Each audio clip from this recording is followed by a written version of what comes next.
ಸಮಸ್ತ ಕೇವಲಿಗಳಿಗೆ ಜಯವಾಗಲಿ, ಸಮಸ್ತ ಗುರುಗಳಿಗೆ ಜಯವಾಗಲಿ. ಒಗ್ಗಟ್ಟಿನ ರಹಸ್ಯ.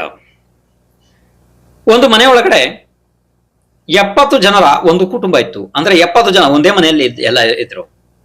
ಅವಾಗ ಈ ರಹಸ್ಯವನ್ನು ತಿಳಿಬೇಕು ಅಂತೇಳಿ ಬಹಳ ದೂರದ ಊರಿನ ಒಬ್ಬ ವ್ಯಕ್ತಿ ಅಲ್ಲಿಗೆ ಬರ್ತಾನೆ.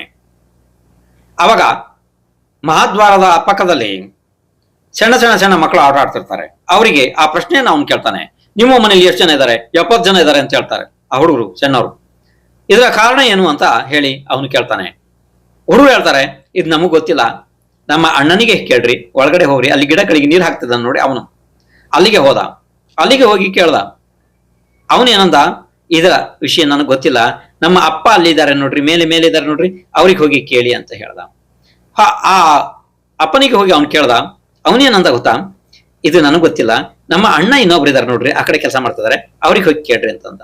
ಅಲ್ಲಿಗೆ ಹೋಗಿ ಕೇಳ್ಕೊಳ್ಳೆ ಅವನು ಹಾಗೇನೆ ಅಂದ, ನಮ್ಮ ಅಪ್ಪನಿಗೆ ಹೋಗಿ ಕೇಳು ಅಂತ ಅಂದ. ಅವ್ರಿಗೆ ಹೋಗಿ ಕೇಳ್ದ. ಅವಾಗ ಅವನಂದ, ನಮ್ಮ ಅಪ್ಪನಿಗೆ ಬಹಳ ವಯಸ್ಸಾಗಿದೆ, ಒಳಗಡೆ ಕೂತ್ಕೊಂಡಿದ್ದಾರೆ, ನಡು ಮನೆಯಲ್ಲಿ ಇದ್ದಾರೆ, ಕುರ್ಚಿ ಮೇಲೆ ಕೂತಿದ್ದಾರೆ ನೋಡ್ರಿ, ಅವರಿಗೆ ಎದ್ದು ಓಡಾಡೋದಕ್ಕೆ ಆಗಲ್ಲ, ನೀವು ಅಲ್ಲಿಗೆ ಹೋಗಿ ಕೇಳ್ರಿ ಅಂತ ಅಂದ. ಅವಾಗ ಈ ವ್ಯಕ್ತಿ ನಡು ಮನೆಗೆ ಹೋಗಿ ಅಂತ ವೃದ್ಧ ಆ ವ್ಯಕ್ತಿಯನ್ನ ಕೇಳ್ದ, ಸ್ವಾಮಿ, ನಿಮ್ಮ ಮನೆಯಲ್ಲಿ 70 ಜನ ಹೇಗೆ ಇರೋದಿಕ್ಕೆ ಸಾಧ್ಯ? ಅದಕ್ಕೆ ಆ ವೃದ್ಧ ಅಂತ, ನಿನ್ನ ಪ್ರಶ್ನೆಗೆ ಉತ್ತರ ಮೊದಲೇ ಸಿಕ್ಕಿರ್ಬೇಕಲ್ವಾ ಅಂತ ಹೇಳ್ದ. ಇವನಿಗೆ ಅರ್ಥ ಆಗಿಲ್ಲ.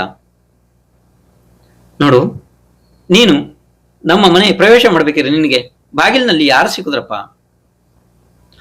ಸಣ್ಣ ಸಣ್ಣ ಹುಡುಗರು ಇದ್ರು, ಆಟ ಆಡ್ತಾ ಇದ್ರು, ಅವರು ನಿನ್ಗೆ ಏನು ಉತ್ತರ ಕೊಟ್ರು? ಅವ್ರಂದ್ರು, ನನಗ್ ಗೊತ್ತಿಲ್ಲ, ಅಣ್ಣನಿಗೆ ಕೇಳು ಅಂತ ಅಂದ್ರು. ಹೌದಾ? ಅದೇ ಉತ್ತರ ನಮ್ಮ ಮನೆಯ ರಹಸ್ಯ. ನಮ್ಮ ಮನೆಯಲ್ಲಿ ಎಲ್ಲರೂ ಯಾವುದೇ ವಿಷಯ ಬಂದ್ರು ಕೂಡ ದೊಡ್ಡವರಿಗೆ ಕೇಳಿ ಅಂತ ಹೇಳುತ್ತಾರೆ. ದೊಡ್ಡವರಿಗೆ ಕೇಳ್ರಿ ಅನ್ನುವ ಭಾವನೆ ಯಾವ ಮನೆಯಲ್ಲಿ ಇದೆ, ಆ ಮನೆಯಲ್ಲಿ 70 ಮನುಷ್ಯರು ಅಲ್ಲ, 700 ಮನುಷ್ಯರು ಇದ್ರು ಕೂಡ ಯಾವುದೇ ರೀತಿ ತೊಂದರೆ ಆಗುವುದಿಲ್ಲ ಅಂತ ಹೇಳಿ ಆ ವೃದ್ಧ ವ್ಯಕ್ತಿ ಹೇಳ್ದ.